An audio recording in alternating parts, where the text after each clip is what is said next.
Hi friends, welcome to Cricket Munch with me Krishna. The ECB has come up with a new proposal for the 2019 World Cup wherein it wants to have only 10 test playing nations for the World Cup. So the question is, what happens to the associate nations? This is the topic that I want to share my views on. The ECB has come up with this proposal taking few facts into consideration that the revenues coming for the associate nations matches are quite low in grounds, and the ratings on TV are also quite low. So are we taking revenue and ratings into consideration and not allowing cricket to grow?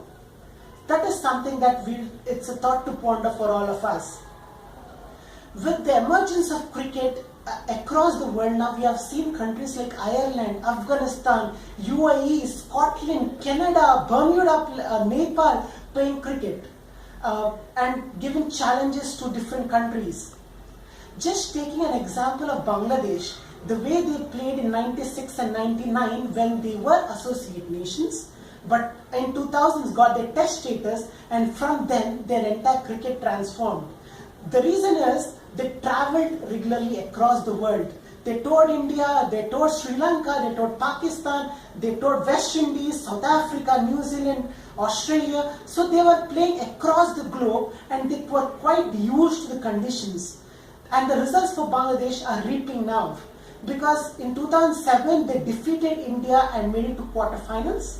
And now in 2015 they defeated England and made it to the quarterfinals.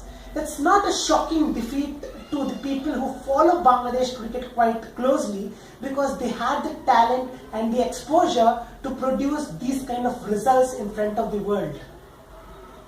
So here's my thought how to help the associate nations grow, because we love cricket and we love countries to grow cricket.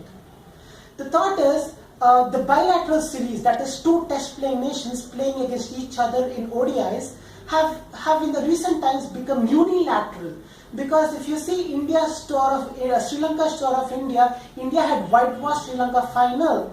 When India toured England, they won it 4-0. Even Australia versus England and India, the series was almost dominated by Australia, and New Zealand whitewashed Pakistan 2-0. So before the final match is being played, the entire series is decided, which is once again leading to the low ratings for the final few matches.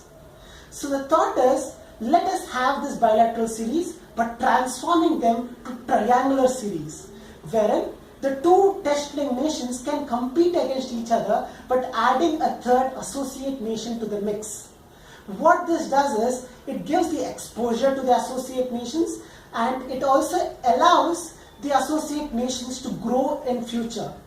Just another example, when India entered the world scenario, the powerhouses, the revenue powerhouses were England and Australia. But 20 years down the line, if you see, India is the richest cricket board. So when you allow countries to grow, it automatically allows the countries, the sponsors to come in and the advertisers to come in and get new sponsors, new revenue comes to the board. So ICC should make a decision whether it has to allow the associate nations to grow, because that brings out revenue to the ICC in the future, and it is a future proposal to ICC. So this is my thought on associate nations, wherein we can transform the bilateral series to triangular series. I need your comments and suggestions on this same topic. Do write to me at reachkrishna09@gmail.com, and same ID on Twitter as well. This is your Krishna signing off.